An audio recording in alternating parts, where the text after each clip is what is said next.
Assalamualaikum warahmatullahi jami'an wa barakatuhu, and good day to all of us. My name is Muhaimin Salim, and this is my topic for report: the challenges of Orientalism. The challenges of Orientalism. Orientalism produces harmful stereotype of people from the Middle East, Asians, and Africa as exotic background of inferior. This can lead to discrimination and marginalization of individuals from these religions. Ang mga hamon ng Orientalism ay tumutukoy na sa mga suliranin at issue na bumabase sa pagitan ng pag-uunawa ng kultura at kasaysayan ng kultura. Ang Orientalism ay maaaring magbigay ng maling paglalarawan at pag-iisip ng mga tao mula sa Middle East, Asian at Africa bilang exotic. Ito ay maaaring magdulot ng diskriminasyon at panginsulto mula sa mga relihiyon.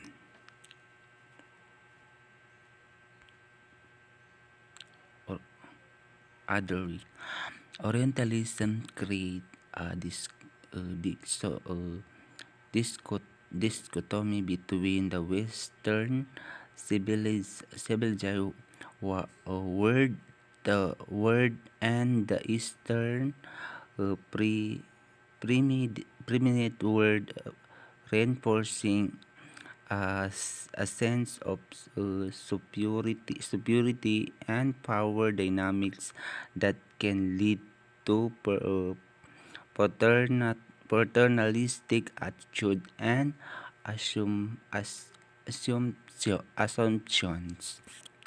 So, ang Orientalism ay lumilikha ng pagkakaiba sa pagitan ng Western civilized and Eastern primitive world, at binabantayan ang pananaw pag-iisip na maaaring magdulot ng pananatili na pagmamataas at mga maling haka-haka.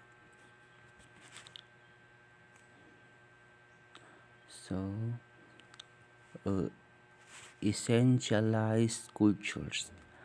Orientalism tends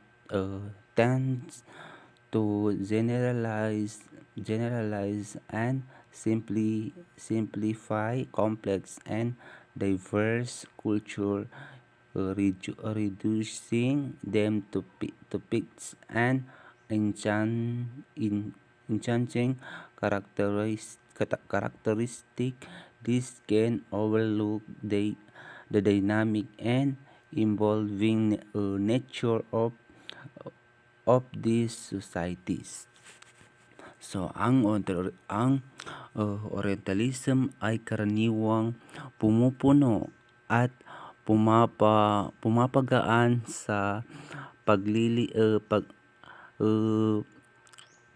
komplikado at pagkakaiba ng kultura, at ito ay sinasakatuparan ng mga ito sa katwiran at hindi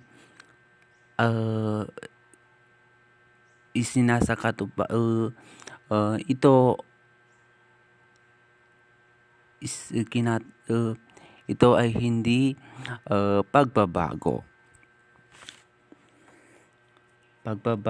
to dynamics and evolving nature of these societies. Mispresent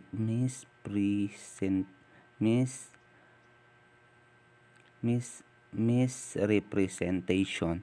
Orientalism often portrays non-Western cultures through a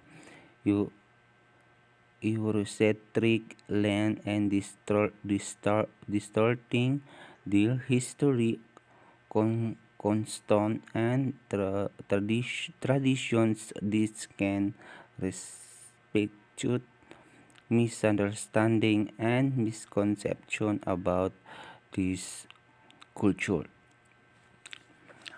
Ang Orientalism ay kadalasang nagpapalabas ng mga hindi Western culture sa pamamagitan ng isang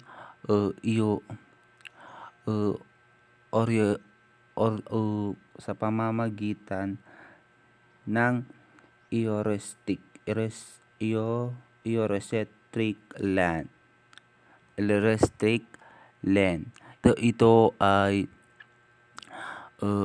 Ito ay maaaring magpapatuwid ng mga magkakasalungat na pag-uunawa at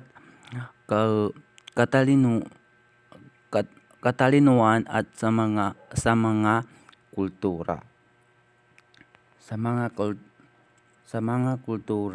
This can perpetuate to misunderstanding and misconception about this culture.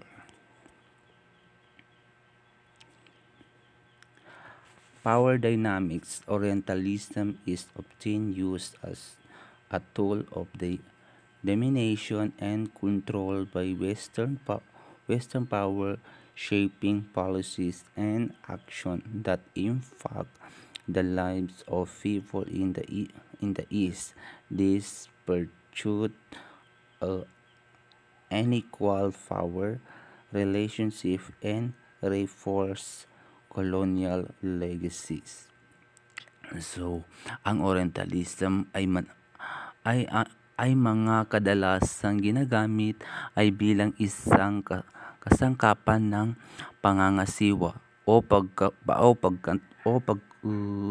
pagkontrol mula sa Western.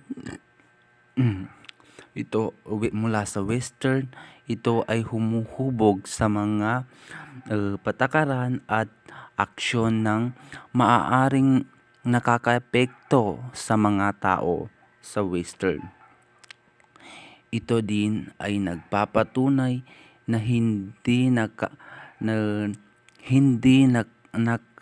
nakakapantay panlang sa mga relasyon ng kapangyarihan to this reproduce unequal power relationship and reinforce to colonial legacies. And that's all. Shukran. Assalamualaikum warahmatullahi wabarakatuh.